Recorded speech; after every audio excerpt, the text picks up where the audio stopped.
You've probably been there, right? You spend all this time and energy crafting the perfect ad. The landing page is flawless, packed with logical benefits, undeniable proof. You hit launch, and you expect this flood of new customers. But all you get is silence, crickets. The traffic is stone cold, and no amount of logic seems to warm it up. Well, today we're going to dive into a strategy that flips that entire model on its head. We're going to break down the narrative funnel, a system designed not to pitch people, but to pull them in. It's a fundamental shift, really, about turning strangers not into customers, but into heroes of their own story. Just let that sink in for a second. This isn't just some catchy marketing line. It's a deep insight into how our brains actually work, how we're wired after millions of years. We think strangers need facts to trust us, but the truth is, our brains are hardwired for the exact opposite. When a stranger comes at us with a list of claims, we're the best, we're the fastest, we're the cheapest, our ancient survival instincts just kick right in. And that instinct isn't curiosity, it's skepticism. The defenses go straight up. But when that same stranger tells us a story, something totally different happens, right down to the chemical level in our brain. So the big puzzle we're here to solve is how to get around that defensive wall and create a real, genuine connection with someone you've never even met. And this lays it out perfectly. These are the two paths your message can take inside someone's head. On the left, you've got your standard, logic-based pitch. You throw facts at the brain, and its prefrontal cortex, the bouncer at the door, goes on high alert, shields up. It's immediately looking for the catch, for any reason to say no. But over on the right, you see the narrative path. A story doesn't trigger the alarm system. Instead, it triggers the release of oxytocin, the trust molecule. It bypasses that skeptical gatekeeper and just invites the person in. So instead of rejecting the message, the brain gets immersed in the journey. This is the neurological backdoor we're going to learn how to open. All right, so here's our game plan for today, broken down into 5 parts. First, we'll dig into exactly why the logic trap fails so hard. Then we'll unpack the 3-act story solution that gets around it. After that, we'll geek out a bit on the science of what a story does to the brain. Then we get practical and build your own narrative funnel blueprint. And finally, we'll bring it all home with the most important piece, making your customer the hero. Okay, let's get into it. Part 1. The logic trap fails. We're all drowning in marketing messages every single day, right? And because of that, our brains have become world-class experts at ignoring them. We're going to look at why even the most perfect, logical pitch is basically designed to hit this invisible but totally solid wall of skepticism the second it gets in front of a cold audience. I mean, this is pretty much the core of most advertising, isn't it? You could dress it up with cool graphics and testimonials, but the message is the same. Here's why we're awesome, now give us your money. To us, the marketer, that feels direct, it feels efficient. But to a stranger's brain, that doesn't feel like helpful information. It feels like an intrusion. It's an uninvited claim on their time and their resources. And the brain's first job is always to protect those things from stranger. And there's actually a name for this feeling: cognitive intrusion. Just think about it in the real world for a second. It's that feeling you get when a salesperson on the street walks right up to you and starts their pitch. Your guard goes up instantly, right? You're not thinking about the merits of their offer, you're looking for a way out.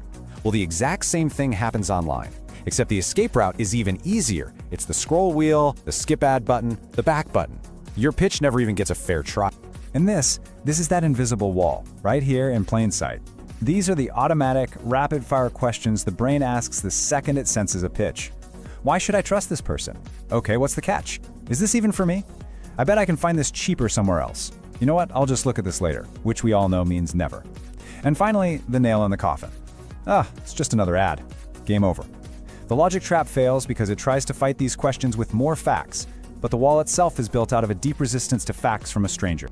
So, if just trying to smash through that wall with logic doesn't work, we need a better way around it. A smarter way. Welcome to part 2, the 3-act story solution. This is the elegant structure that doesn't fight the brain's natural defenses. Instead, it kind of offers a psychological handshake that completely disarms it. And it does that by replacing the pitch with a story. So this is the engine that drives the whole thing, the 3-act transportation loop. And this is not some new gimmick. It's the classic structure behind basically every story ever told, from ancient myths to Hollywood movies. We've just repurposed it to warm up a cold audience. It always starts with their problem, not our solution. That's Act 1. Then it builds tension by digging into their struggle. That's Act 2. And only then, at the very climax, does our product show up as the perfect satisfying resolution. It's a journey, you see, not a pitch. Act 1 is absolutely the most critical step. Its only job is to create real, genuine empathy. You start by describing their painful status quo in detail that they'll instantly recognize. You talk about their specific frustration, the thing that's driving them crazy. You even give that problem a name. We call it the villain. Notice, your brand, your product, none of it is even mentioned. The hero of this story is not your company. The hero is the user. And by focusing 100% on their struggle, the brain gets a clear signal. Okay, this is safe. This is about me. And that defensive wall starts to come down. So, Act 1 has hooked them. They see a reflection of their own problem and they're paying attention. So what happens next? What does the brain do when it's presented with a familiar problem, but not the solution? Well, this is the magic of Act 2. It builds on that initial empathy by exploring the conflict. It digs into why the old ways of solving this problem just don't work. This creates this powerful narrative tension, what psychologists call an information gap. See, the brain is a closure-seeking machine. It hates an open loop. It's like a cliffhanger in a TV show. You have to know what happens next. And that intense need for resolution is what transports the user. They go from being a passive, skeptical viewer to an active participant in the story. They're leaning in, searching for the answer you're about to give them. And that leads us to the grand finale, Act 3. It's only after they've been fully transported by the story, after they've felt the pain and the tension, that the product finally makes its appearance. But how it's positioned here is everything. It's not an ask. It's not a sales pitch. It is the resolution. It's a gift. It's the magic sword that our hero, the user, needs to finally defeat the villain. The purchase isn't a transaction anymore. It's the logical, satisfying, emotional climax of the story they just lived through. This all sounds really cool in theory, but what's actually going on inside our heads that makes it work so well? Let's look under the hood. Welcome to Part 3, The Brain on Story. This is the neurological why behind all the magic. And it's not about manipulation. It's about learning to speak the brain's native language.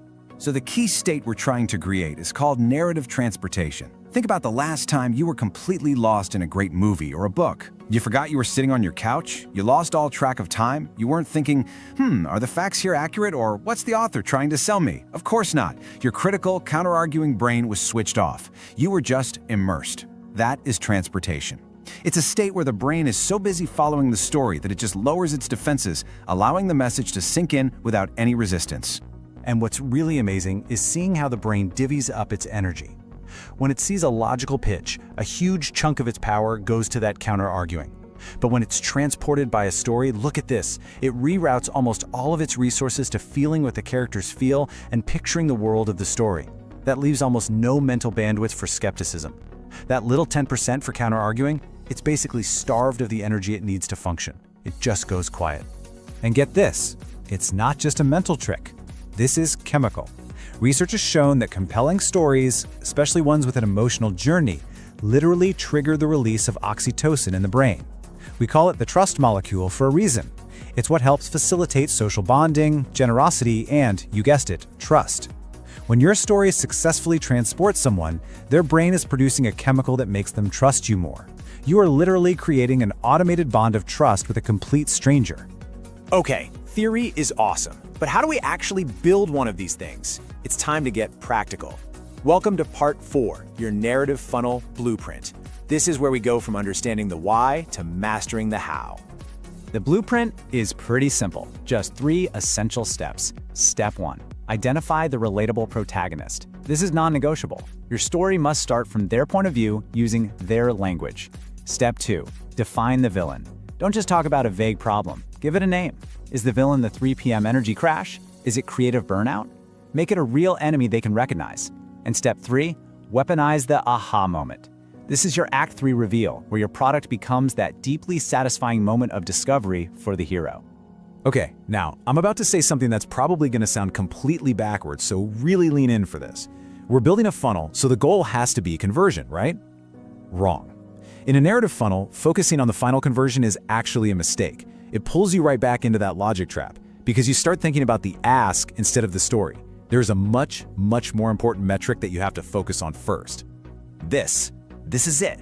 Story completion rate. This is your North Star metric. Forget clicks, forget impressions for a minute. The only question that matters is this. Are people making it from the beginning of Act 1 all the way to the end of Act 3? If the answer is yes, that's your proof. It's proof that your story is working, that you've achieved narrative transportation, and that you're warming people up for the yes. A high story completion rate is the cause. Conversion is just the effect. So focus on the cause. All right, let's bring this all home with the final and I think most important piece of the puzzle. This is part 5, making them the hero. This isn't just a tactic, it's the core philosophy that makes this whole thing work so well, and honestly, feels so much better for everyone involved. This slide just sums it up beautifully. The old way is about pushing. You find someone and you push them through your process to get what you want, a transaction. The narrative model is about pulling. You find a hero and you pull them through their own story toward a resolution that they want.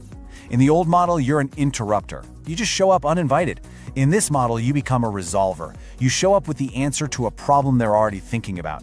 And that changes the whole goal, from a simple, shallow transaction to a meaningful, lasting transformation. And really, this is the one thing to take away from all of this. This system works because it aligns with a deep human truth. People don't buy products. They buy better versions of themselves. They buy a better story. When you can wrap your offer in a narrative where they are the hero and your product is just the tool that helps them win, you stop being a salesperson. You become their guide. You're not pushing them anywhere.